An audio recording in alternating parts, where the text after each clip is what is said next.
Avis vascular centre మన దేశంలోనే the best varicose vein hospital.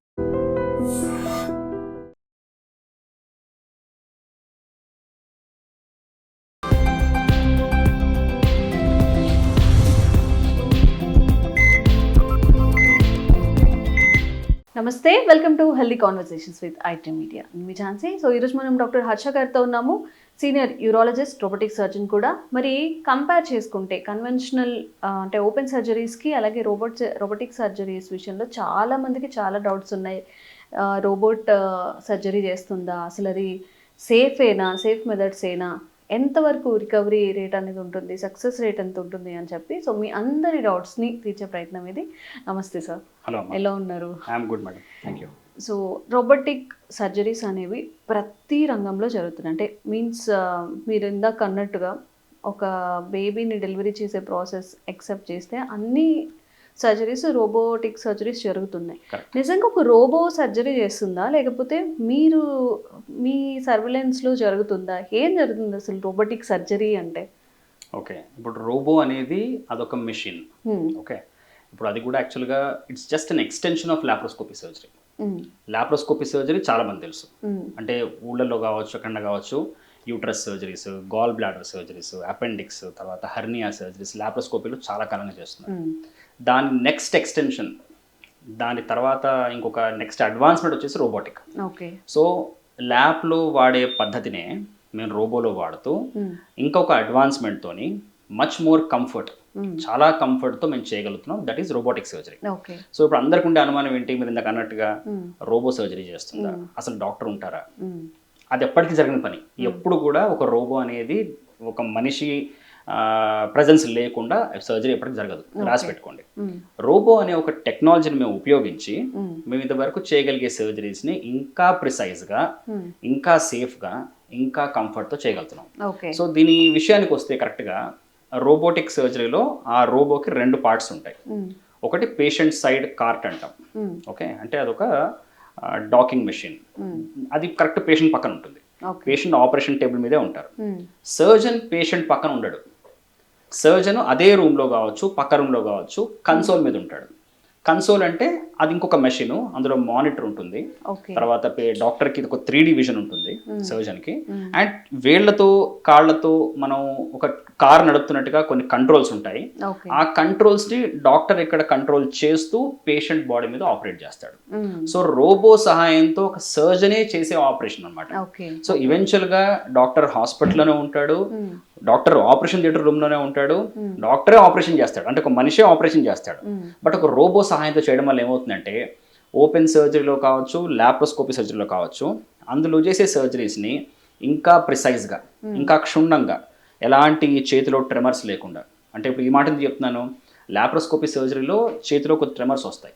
అంటే మీరు పేషెంట్ పొట్టలోకి వెళ్ళి చేయి పెట్టి పరికరాలతో ఆపరేట్ చేయడం వేరు, పేషెంట్ పొట్ట బయట నుంచి ఇంత పొట్టు ఇన్స్ట్రుమెంట్స్ని పొట్ట లోపల వేసి వాటిని బయట నుంచి కంట్రోల్ చేయడం వేరు. సో దాంట్లో ఎంతో కొంత హ్యూమన్ ఎర్రర్ ఉంటుంది, కొద్దిగా మూమెంట్స్ అవి కొద్దిగా ఫాల్టర్ అవుతూ ఉంటాయి. ఆ మాత్రం కూడా ఎలాంటి మూమెంట్స్ లేకుండా, అంటే ఎర్రర్స్ లేకుండా ప్రిసైజ్గా మన చేతితో మనం ఎలాగైతే చేయాలనుకుంటున్నామో అలాంటి మూమెంట్స్ని రోబో ద్వారా చేస్తాం. సో ఈవెన్చువల్గా ఒక బ్లాంకెట్ స్టేట్మెంట్ ఏంటంటే రోబోటిక్ సర్జరీ చేసేది డాక్టరే, ఒక మనిషి చేస్తాడు, దాని సహాయంతో ఇంకా మెషిన్. ఓకే, ఇప్పుడు బాడీ స్కాన్ అవుతూ ఉంటుందా, లోపల ఆర్గన్స్ ఏమైనా కనిపిస్తూ ఉంటాయి మనకి కంప్యూటర్లో కానీ, అలా అంటే అంత యాక్యురేట్ గా చేయాలి అన్నప్పుడు? దానికోసం మీరు దీంతో పాటు మా రోబోటిక్ సర్జరీ వీడియో కూడా ప్లే చేస్తే కరెక్ట్గా అర్థం అవుతుంది. అంటే ఒక సర్జన్ కన్సోల్లో కూర్చొని ఉంటారు. కన్సోల్ ఇలా ఉంటుంది. కరెక్ట్గా అది ఎలా ఉంటుందంటే, మీరు చిన్నపిల్లలు ఆడుకునే వీడియో గేమ్స్ లాంటివి ఉంటాయి కదా, పిల్లోడు బైక్ మీద కూర్చుంటాడు, ఎదురు మానిటర్ ఉంటుంది, అలాంటి మానిటరే ఒక క్లోజ్డ్ సిస్టమ్ లో ఉంటుంది. సో సర్జన్ దాంట్లోకి వంగి కరెక్ట్గా ఆయన కళ్ళకి మాత్రం కనపడే విధంగా విజన్ ఉంటుంది. ఆ విజన్ లోపల 3D మానిటర్ ఉంటుంది.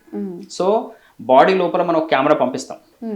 ఓకే, ఒక కెమెరా పంపిస్తాం, ఒక లైట్ సోర్స్ తో పాటు కెమెరా పంపిస్తాం. సో బాడీ లోపల మనం ఏదైతే ఆర్గాన్ మనం ఆపరేట్ చేయాలనుకుంటున్నామో దాంట్లో మొత్తం లైట్ వచ్చి ఆ కెమెరాతో మనకి 10D విజన్, అంటే 10 times the normal vision, 20 times normal vision, అంత క్షుణ్ణంగా కనపడేసరికల్లా మనకి ప్రతి ఒక్క బ్లడ్ వెజల్ కనపడడం జాగ్రత్తగా, అంటే మామూలుగా మన కళ్ళకు కనపడని కూడా అందులో చాలా క్లియర్గా కనపడుతూ ఉంటాయి. Okay, so under vision. And ఇంకోటి ఏంటి, కన్సోల్లో సర్జన్ చూస్తుంటాడు, bed side patient side nursing staff ఉంటారు, టెక్నీషియన్స్ ఉంటారు, అసిస్టెంట్ సర్జన్ ఉంటారు, వాళ్ళందరికీ కూడా రూమ్లో చాలా మానిటర్స్ ఉంటాయి. ఓకే. సో ఎవరు ఎక్కడ కూర్చున్నా ఏదో ఒక మానిటర్లో వాళ్ళు డాక్టర్ చేస్తున్న సర్జరీని చూడొచ్చు. సో ఇక్కడ కేవలం సర్జన్ మాత్రమే చూడడం కాదు, సర్జన్కు ఉండే 3D విజన్ సర్జన్కి ఉంటుంది, మిగతా వాళ్ళందరికీ 2D విజన్, అది కూడా ఒక హెచ్డి కెమెరాలో మల్టిపుల్ మానిటర్స్ ఉంటాయి. సో జరుగుతున్న సర్జరీని అందరూ గమనించవచ్చు ఏం జరుగుతుందో. దీనివల్ల ఏమవుతుందంటే ఎప్పుడన్నా సర్జన్ కనుక ఏదన్నా ఒక ట్రబుల్లో ఉన్నా ఆర్ ఏదైనా ఐడెంటిఫికేషన్ ప్రాబ్లం వచ్చినా పక్కన అసిస్టెంట్ సర్జన్ సార్ ఇలా కాదేమో అలా చేయాలేమో అనడము, లేకపోతే ఏదైనా మూమెంట్ సరిగ్గా లేకపోతే వాళ్ళే త్వరగా ఐడెంటిఫై చేసి కొద్దిగా రెక్టిఫై చేయడము. సో ఇట్స్ టీమ్ వర్క్ ఈవెన్చువల్గా. మెయిన్ ఆపరేటింగ్ సర్జన్ ఒక అతను ఉన్నప్పటికీ అందరూ అబ్జర్వ్ చేస్తూ ఉంటారు. ఒక అతను ఇంకొక surgeon, assistant surgeon patient bed దగ్గర, పేషెంట్ టేబుల్ పక్కన కూర్చొని ఆయన అసిస్ట్ చేస్తూ ఉంటాడు. సో విజన్ అందరికీ ఉంటుంది. Okay okay. Keyhole surgery అంటారు కదా, నథింగ్ బట్ రోబోటిక్, రెండు ఒకటేనా? ఇప్పుడు కీ హోల్ విషయానికి వస్తే దీనిలో చాలా సర్జరీస్ ఉంటాయి. కీ హోల్ అంటే ఏంటి? బేసికలీ ఒక చిన్న బెజ్జం, ఒక చిన్న రంధ్రాన్ని పెట్టి మనం ఆపరేట్ చేయడం. సో ఒక హోల్ పెట్టినా 4-5 హోల్స్ పెట్టినా కీ హోల్ అనే అంటారు. అది ఒక టెక్నికల్ టర్మ్, అందరికి అర్థమయ్యే విధంగా మనం వాడుతున్న టర్మ్. బట్ దీంట్లో మెయిన్ సర్జరీ వచ్చేసి లాప్రోస్కోపిక్ సర్జరీ. లాప్రోస్కోపిక్ అంటే అబ్డోమెన్ ని విజువలైజ్ చేసే సర్జరీ. అంటే అబ్డోమెన్ లోపల ఉన్న ఆర్గన్స్ అన్నిటిని బయట నుంచి మనం చూసే సర్జరీ. అంటే కెమెరాని, లైట్ సోర్స్ ని ఒక స్కోప్ కనెక్ట్ చేసి బాడీ లోపల పంపించి ఇక్కడ జరుగుతున్న దాన్ని మనం అక్కడ చూస్తుంటాం. అంటే లోపల చేసే ఒక ప్రొసీజర్ని మనం ఒక మానిటర్లో చూస్తూ ఉంటాం. సో ఈ సర్జరీ లాప్రోస్కోపీ సర్జరీ, దాన్ని కూడా చాలా మంది కీహోల్ అంటారు. అలాగే మేము యూరాలజిస్ట్లో ఇంకో కీహోల్ సర్జరీ చేస్తాం, దాన్ని PCNL అంటాం. అంటే ఏంటి? కిడ్నీలో ఉండే స్టోన్ని ఒకటే హోల్ ద్వారా, రైట్ కిడ్నీ ఇక్కడ ఉంటుంది, లెఫ్ట్ ఇక్కడ ఉంటుంది. సో రైట్ కిడ్నీలో చాలా పెద్ద స్టోన్ ఉంది అనుకోండి, ఇక్కడ నడుము దగ్గర ఒక హోల్ పెట్టి ఆ హోల్ ద్వారా కిడ్నీ లోపలికి ఎంటర్ అయ్యి ఆ స్టోన్ మొత్తాన్ని తీయగలడం, అది కూడా ఒక keyhole surgery.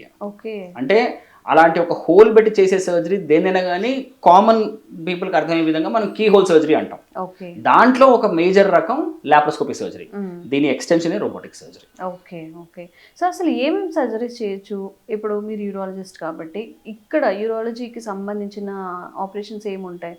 Okay, యూరాలజీలో robotic in general మనం మాట్లాడుకుంటే కనుక యూరాలజీలో మేము డీల్ చేసేవి కిడ్నీ నుంచి కింద మూత్రం బయటకు వచ్చేంత ట్యూబ్ వరకు, పీనస్ టిప్ వరకు అవన్నీ మేము డీల్ చేస్తాం. అంటే మేము డీల్ చేసేది యూరినరీ సిస్టమ్, రీప్రొడక్టివ్ సిస్టమ్, అంటే మూత్ర విసర్జన సంబంధించిన సిస్టమ్ అంతా మేము డీల్ చేస్తాము. అండ్ పురుషుల్లో లైంగిక సమస్యలు, సంతాన లేమి సమస్యలు కూడా మేము డీల్ చేస్తూ ఉంటాం.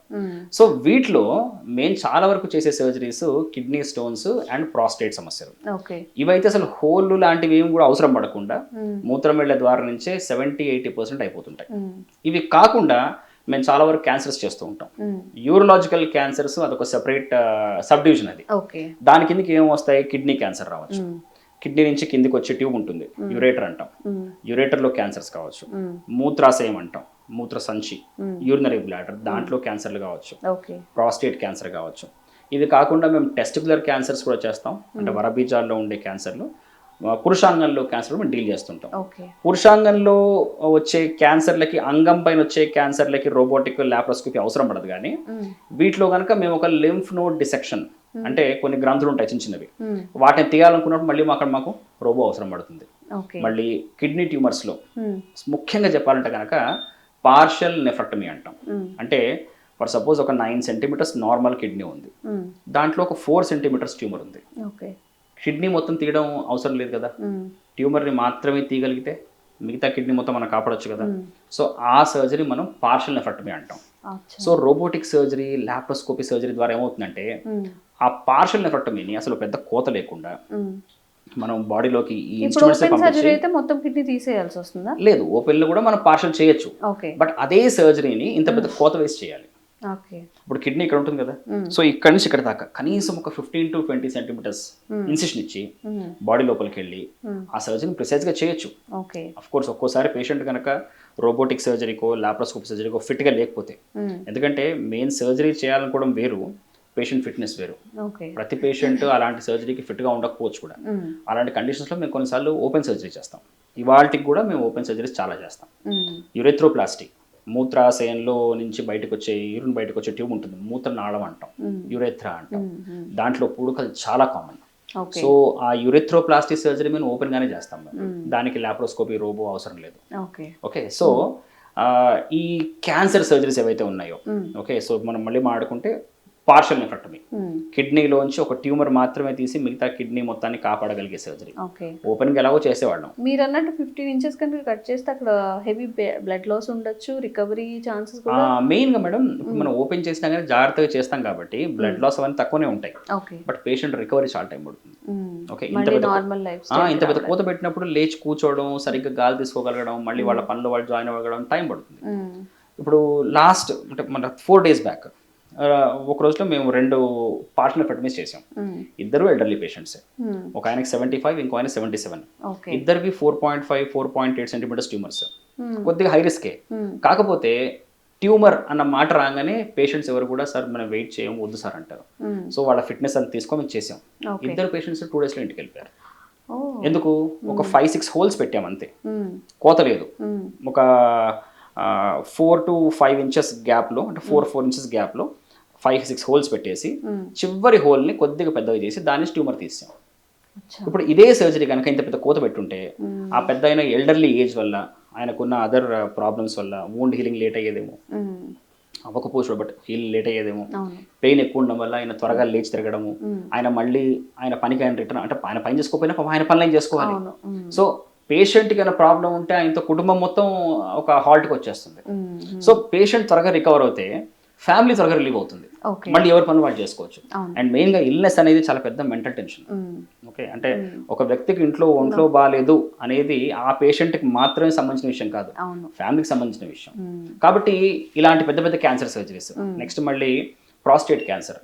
ఆల్మోస్ట్ 70-75 years దాటిన మగవాళ్ళలో చాలా మందికి మాకు ప్రాస్టేట్ క్యాన్సర్ కనపడుతుంది. ఎంత ఫ్రీక్వెంట్ కనపడుతుంది అంటే, సార్ మాకు సరిగ్గా యూరిన్ రావట్లేదు అనుకొని మామూలుగా వచ్చిన పేషెంట్ని ఎగ్జామిన్ చేస్తే మాకు చిన్న టెస్ట్ చేసిన తర్వాత మాకు క్యాన్సర్ బయటపడుతుంది. ఆ క్యాన్సర్ అన్న విషయం వాళ్ళకు కూడా తెలియదు. సో అలాంటి పేషెంట్స్లో ప్రాస్టేట్ క్యాన్సర్ కనుక కేవలం ప్రాస్టేట్లో మాత్రమే ఉంది అనుకుంటే, బాడీలో ఎక్కడ స్ప్రెడ్ కాకపోతే, మన వాళ్ళకు కూడా రోబో ద్వారా ఆ ప్రాస్టేట్ క్యాన్సర్ని మొత్తం గ్రంథి మొత్తాన్ని తీసేయచ్చు. సో ఇవన్నీ ఒక మేజర్ సర్జరీస్. ఇలాంటి మేజర్ సర్జరీస్ని కుట్లు కోతలు లేకుండా మనం చాలా చిన్న చిన్న హోల్స్ ద్వారా అదే ప్రెసిషన్తోని అంతే ఖచ్చితంగా నీట్గా బ్లడ్ లాస్ చాలా తక్కువ ఉండే విధంగా చేయగలిగితే, ఒకటి మనకు అవుట్కమ్స్ ఏమి మారవు. అవుట్కమ్ అంటే ఏంటి? క్యాన్సర్ని పూర్తిగా తీయగలడం. రోబో చేస్తున్నాం కదా అని చెప్పి సగమే తీస్తే ఎవరు ఒప్పుకోరు కదా, అది ట్రీట్మెంట్ కూడా కాదు. అది అలాంటప్పుడు మీరు ఓపెన్ చేయండి సార్ అంటారు. సో మనం రోబో చేసినందుకు వాళ్ళకి అవుట్కమ్ పూర్తిగా ఇవ్వాలి. ఇంకొన్ని అడ్వాంటేజెస్ యాడ్ అవ్వాలి. ఎగ్జాక్ట్లీ. సో మనం ఓపెన్ లో చేయగలిగిన ప్రతి ఒక్క సర్జరీని రోబోలో చేసి మీరు అన్నట్టుగా ఇంకొన్ని అడ్వాంటేజ్ మనం యాడ్ చేయగలిగితే దానికంటే ఇంకేం కావాలి? ఇంకోటి, ఓపెన్ సర్జరీ అంటే చాలా మంది భయం ఉంటుంది. అమ్మో కోసేస్తారు, మీరు కుట్లు వేస్తారు, వాస్తవం అది. ఇంకోటి ఎవరి ఎక్స్పీరియన్స్ వాళ్ళది. కొంతమంది గాయాలు సరిగ్గా మానవు, కాళ్ళకు దెబ్బలు తగిలిన, షుగర్ ఎక్కువ ఉన్న, గాయాలు మానకుండా చీమట జరుగుతుంటాయి. సో మీరు అంత పెద్ద కోత పెట్టినప్పుడు ఆటోమేటిక్గా మళ్ళీ వూండ్ ఇన్ఫెక్ట్ అవుతుంది, అవ్వచ్చు. రోబోలో ఆ అవకాశం తక్కువ ఉంటుంది. So that is the main advantage. Sugar patients కూడా చాలా చాలా బెనిఫిట్ అవుతుంది అనుకుంటారు రోబోటిక్స్. డెఫినెట్లీ. అంటే వాళ్ళు ఒక స్పెషల్ కేస్ కదా, ఏదైనా జస్ట్ గాయమైన వాళ్ళకి మారడానికి చాలా టైం పడుతుంది. కరెక్ట్. అండ్ మీరు ఇందాక అన్నట్టుగా పెద్దవాళ్ళల్లో రోబోటిక్ సర్జరీస్ అనేవి చేయొచ్చు, చిన్న పిల్లల నుంచి స్టార్ట్ చేయొచ్చు. At the age of age నుంచి మనం ఈ రోబోటిక్ సర్జరీ సజెస్ట్ చేయొచ్చు వాళ్ళకి? మేడం నేనైతే ఇప్పటిదాకా చేసిన అతి చిన్న వయసు వచ్చేసి 9 months. 9 months? 9 months బేబీలో కూడా పైలోప్లాస్టీ అనే సర్జరీ చేశాను. సో చాలా మంది పిల్లల్లో పేరెంట్స్ ఒక డౌట్, అమ్మో రోబో అంటున్నారు, అసలు పిల్లోడి బాడీకి సంబంధం ఉందా? అఫ్ కోర్స్ కొన్ని అబ్డోమెన్ లో స్పేస్ లేకపోవడం వల్ల మనం రోబోటిక్ సర్జరీ చేయలేకపోవచ్చు. బట్ ఇన్ జనరల్ పిల్లల్లో కూడా లాప్రోస్కోపీ సర్జరీ అయితే పిల్లలు చాలా కాలంగా చేస్తున్నారు. రోబోటిక్ కూడా చేయొచ్చు. సో పిల్లల్లో ఏ విషయాలు చేస్తాం? వాళ్ళు మెయిన్ గా రీకన్స్ట్రక్టివ్ ప్రొసీజర్స్ ఉంటాయి. రీకన్స్ట్రక్షన్ అంటే ఏంటి? పునర్నిర్మాణం. మీకు ఎగ్జాంపుల్ ఇస్తాను. మీకు ఇప్పుడు ఇక్కడ చూడండి, ఇది కిడ్నీ. కిడ్నీ నుంచి కిందికి మూత్రం వచ్చే ట్యూబ్ ఇది. ఇప్పుడు ఈ కిడ్నీకి మూత్రం ట్యూబ్కి జంక్షన్ కనుక సజావుగా ఉండి నార్మల్గా ఉంటే ఇటు నుంచి యూరిన్ ఫ్రీగా వస్తుంది. అదే కనుక కొంతమంది పిల్లలు ఏమవుతుందంటే ఈ జంక్షన్ పాడైపోయి ఉంటుంది, దానివల్ల ఇటు నుంచి యూరిన్ అంత ఫ్రీగా రాదు, ఈ కిడ్నీ మొత్తం ఉబ్బిపోతుంది. ఆ కండిషన్తో పిల్లలకి ఎలాంటి సిమ్టమ్స్ ఉండవు, ఎందుకంటే ఆపోజిట్ కిడ్నీ బాగుంది కాబట్టి అటు నుంచి యూరిన్ బాగానే వస్తుంది, మ్యాక్సిమం యూరిన్ అటు నుంచే వస్తుంది, ఇటు నుంచి కొద్దిగా యూరిన్ వస్తుంది. పోను దాని స్వెల్లింగ్ పెరిగిపోతూ ఉంటే ఏమవుతుంది? ఆ కిడ్నీ ఫంక్షన్ దెబ్బతింటుంది. చివరికి ఆ పిల్లోడు పాపు 20 ఏళ్ళు 18 ఏళ్ళు వచ్చేసరికల్లా ఆ కిడ్నీ ఉబ్బిపోయి పాడైపోయి ఇంకెందువల్ల ఆ సమస్య బయటపడచ్చు. ఒక్కోసారి దాంట్లో చీమ్ బట్టి ఫీవర్తో ఉన్నదైతే కూడా రావచ్చు పిల్లలు. ఓకే. సో మనం కనుక ఇలాంటి కండిషన్స్ ఎర్లీగా ఐడెంటిఫై చేయగలిగితే, లైక్ 2 ఏళ్ల వయసు, సంవత్సరం వయసులో ఐడెంటిఫై చేయగలిగితే కనుక ఫంక్షన్ కాంప్రమైజ్ అయ్యే అవకాశం ఉంది. ఈ కిడ్నీని ఇప్పుడు కాపాడగలిగితే దిస్ ద బెస్ట్ ఆపర్చునిటీ అనిపిస్తే కనుక వాళ్ళలో కూడా మనం రోబోటిక్ సర్జరీ చేయొచ్చు. అంటే ఈ పాడైపోయిన పార్ట్ ని మనం తీసేసి మళ్ళీ ఈ కిడ్నీకి ఈ ట్యూబ్ కి జంక్షన్ మనం సజావుగా ఏర్పాటు చేయొచ్చు. ఇదొక సర్జరీ చేయొచ్చు. మళ్ళీ కొంతమంది పిల్లలు ఏమవుతుందంటే ఈ 2 ట్యూబ్స్ ఉన్నాయి కదా, ఈ ట్యూబ్స్ నుంచి బ్లాడర్లోకి యూరిన్ వస్తుంది. వచ్చిన యూరిన్ మామూలుగా బయటకు వచ్చేయాలి. కొంతమంది పిల్లల్లో యూరిన్ బయటకు రావడం కాకుండా వాళ్ళు పోస్తున్నప్పుడు పైకి కూడా రిఫ్లెక్స్ అవుతుంది. దాన్ని మనం రిఫ్లెక్స్ డిసీజ్ అంటాం. అలా రిఫ్లెక్స్ అవుతున్న కొద్ది ఏమవుతుంది, ఈ యూరిన్ ఎప్పుడు కూడా పైకి వెళ్ళి ఆ కిడ్నీ కూడా పాడైపోతుంది. ఇన్ఫెక్షన్స్ అవుతూ ఉంటాయి. ఎగ్జాక్ట్లీ. ఆ పిల్లల్లో చీటికి మాడి ఫీవర్ వస్తూ ఉంటుంది. ఫీవర్కి వాళ్ళు యాంటీబయాటిక్స్ వాడతారు, ఇంకేమో ట్రీట్మెంట్స్ తీసుకుంటారు. పాపం తెలియక ఒక యూరాలజిస్ట్ దగ్గరికి వెళ్లకుండా వాళ్ళు ఎక్కడెక్కడ తిరుగుతూ ఉంటారు, వాళ్ళు ఏవో మందులు ఇస్తూ ఉంటారు. ఆ ప్రాబ్లమ్ని కూడా మనం రోబోటిక్ సర్జరీ ద్వారా నయం చేయొచ్చు. అఫ్ కోర్స్ చిన్నపిల్లల్లో మనకు వచ్చే మెయిన్ ప్రాబ్లము అబ్డోమెన్ సైజ్. ఒక్కోసారి ఆ అబ్డోమెన్ సరిగ్గా స్పేషియస్గా లేకపోతే ఆ రోబోటిక్ ఇన్స్ట్రుమెంట్స్ చాలా దగ్గరగా వచ్చేసి మన సర్జరీ కష్టం అవ్వచ్చు. బట్ పిల్లల్లో కూడా రోబోటిక్ సర్జరీ చేయొచ్చు. సో ఏజ్, జెండర్ ఏది కూడా మనకి ఒక అనర్హం కాదు. ఒక ప్రాపర్ కేసు కనుక మనకు తెలిస్తే, పేషెంట్ కనుక విల్లింగ్గా ఉంటే మనం రోబోటిక్ సర్జరీ ద్వారా ఓపెన్ చేసే సర్జరీస్లో ఎలాగైతే అవుట్కమ్స్ ఇవ్వగలమో అంతే బాగా ఇక్కడ మన అవుట్కమ్స్ అన్ని మనం ఇవ్వగలం. ఓకే. సో రికవరీ టైం ఇందాక మనం మాట్లాడుకుంటున్నట్టుగా ఓపెన్ సర్జరీకి పేషెంట్ రికవరీ అవ్వడానికి ఎంత టైం పడుతుంది, ఎంత సేఫ్ ఇప్పుడు ఈ రోబోటిక్ సర్జరీకి ఎంత టైం పడుతుంది? ఇక్కడ మనము కేస్ టు కేస్ మాట్లాడుకోవాలి. ఫర్ సపోజ్ మనం ఒక కిడ్నీ సర్జరీ చేసాం. కిడ్నీలో ఇందాక మాట్లాడుకున్నట్టుగా పార్షల్ నెఫ్రెక్టమీయే చేసాం. అంటే ఒక 9 సెంటీమీటర్స్ కిడ్నీ, ఇంత పెద్ద కిడ్నీలో ఇక్కడ ట్యూమర్ ఉంది. సో అదే ట్యూమర్ని పెద్ద కోత పెట్టి ఒక 20 సెంటీమీటర్స్ కోత పెట్టి, ఫర్ సపోజ్ పేషెంట్ బాగా లా ఉన్నారనుకోండి, లా ఉన్న పేషెంట్లో కోత పెద్దది అవసరం పడుతుంది. చాలా డెప్త్కి వెళ్ళాల్సి వస్తుంది. ఒక్కోసారి ఇన్స్ట్రుమెంట్ సరిపోవు, ఇన్స్ట్రుమెంట్స్ లెంగ్త్ సరిపోదు, అంత డెప్త్లోకి వెళ్ళి పనిచేయాలి. ఆ డెప్త్లోకి సరిగ్గా లైట్ సరిగ్గా రాదు. ఓకే. అండ్ అంతలా ఉన్న పేషెంట్స్ని 2-3 అసిస్టెంట్స్తో మేము రిట్రాక్షన్ అది చేసుకోవాలి. వాళ్ళు అలసిపోతూ ఉంటారు. ఓకే. సో అంత కష్టపడి మనకు ప్రాపర్ సర్జరీ చేసాం. చేసిన తర్వాత ఏమవుతుంది, లా ఉన్న పేషెంట్స్లో ఏమవుతుంది, ఫ్యాట్ ఎక్కువ ఉండడం వల్ల వాళ్ళు ఆ గాయం ఇన్ఫెక్ట్ అయ్యే అవకాశం ఎక్కువ ఉంటుంది. వాళ్ళు ఆ గాయం చీమ్ పట్టే అవకాశం ఎక్కువ ఉంటుంది. ఓకే. సో ఈ పేషెంట్స్లో ఫర్ సపోజ్ ఒక 50-year-old పేషెంట్, కొద్దిగా బిఎంఐ ఎక్కువ ఉంది, మనం పార్షల్ నెఫ్రెక్టమీ చేసాం. ఈ పేషెంట్ కనీసం ఒక 4 to 5 days of hospital stay అవసరం పడుతుంది మినిమం. అంటే ఎలాంటి డీవియేషన్ లేకుండా రికవరీ బాగున్నప్పటికి కూడా తర్వాత ఒక 12 రోజులకో 15 రోజులకు కుట్లు తీసేస్తాం. ఈ 12-15 రోజులు పేషెంట్ మూమెంట్స్ చాలా రెస్ట్రిక్ట్ అవుతాయి, పెద్దగా మూవ్ అవ్వలేరు. అండ్ చెప్పినట్టుగా ఆయన కనుక కొద్ది లావ్ ఎక్కువ ఉంటే కనుక చీమ్ పట్టచ్చు. చీమ్ పడితే ఎక్కువ కాలం డ్రెస్సింగ్స్ అవసరం పడచ్చు. ఒక్కోసారి చీమ్ పట్టి గాయం మొత్తం మళ్ళీ తెరుచుకోవచ్చు. దాన్ని మళ్ళీ మేము రిపేర్ చేసి మళ్ళీ మనం కుట్టేయాల్సిన అవసరం పడచ్చు. బట్ యాజ్ సచ్ రికవరీ బాగానే ఉంది అనుకుందాం. ఇవన్నీ జరిగినప్పుడు కూడా ఎంత కాదన్నా ఒక 2-3 వారాల తర్వాతే పేషెంట్ మళ్ళీ కొద్దిగా లేచి తిరిగే స్టేజ్కి వస్తాడు. అట్లీస్ట్ ఒక 1 month. ఇదే లావు ఉన్న పేషెంట్లో, ఇదే వయసు గల పేషెంట్ని అదే ట్యూమర్ని మనం రోబోటిక్ ద్వారా కానీ చేస్తే 2 రోజులు 3 రోజులు ఇంటికి వెళ్ళిపోవచ్చు. ఈ వూండ్ ఇన్ఫెక్షన్ అయ్యే అవకాశమే ఉండదు. అండ్ చాలా అర్లీగా వాళ్ళు రికవర్ అవుతారు. చాలా అర్లీగా వాళ్ళ పనికి వాళ్ళు వెళ్ళగలుగుతారు. వీళ్ళు పనికి వెళ్ళగలిగితే వాళ్ళ ఫ్యామిలీ వాళ్ళు వాళ్ళ పనికి వాళ్ళు వెళ్ళగలుగుతారు. అల్టిమేట్లీ ఏ సర్జరీ చేసినా అక్కడ మేము ఆ డిసీజ్ని ట్రీట్ చేయడం కంటే ఇంపార్టెంట్ అంటే patient should return to his normalcy. Patient వాళ్ళ ఫ్యామిలీ మెంబర్స్ ఈ రోగం నుంచి బయటపడి మళ్ళీ వాళ్ళ పని వాళ్ళు చేసుకోవాలి. అది మనం మెయిన్ మోటో. అవును. ఓకే. సో కొంత మీకు రోబోటిక్ సర్జరీస్ అంటే ఏంటి, ఏవేవి రోబోటిక్ సర్జరీలో చేయొచ్చు, ఎంత సేఫ్ అనేది అయితే చెప్పడం జరిగింది. మీకు ఇంకా ఏదైనా డౌట్స్ ఉన్నా కానీ కామెంట్ చేయండి, తప్పకుండా క్లారిఫికేషన్ ఇచ్చే ప్రయత్నం హర్షత్ సార్ త్రూ చేస్తాము. Thank you so much sir. Okay madam, thank you.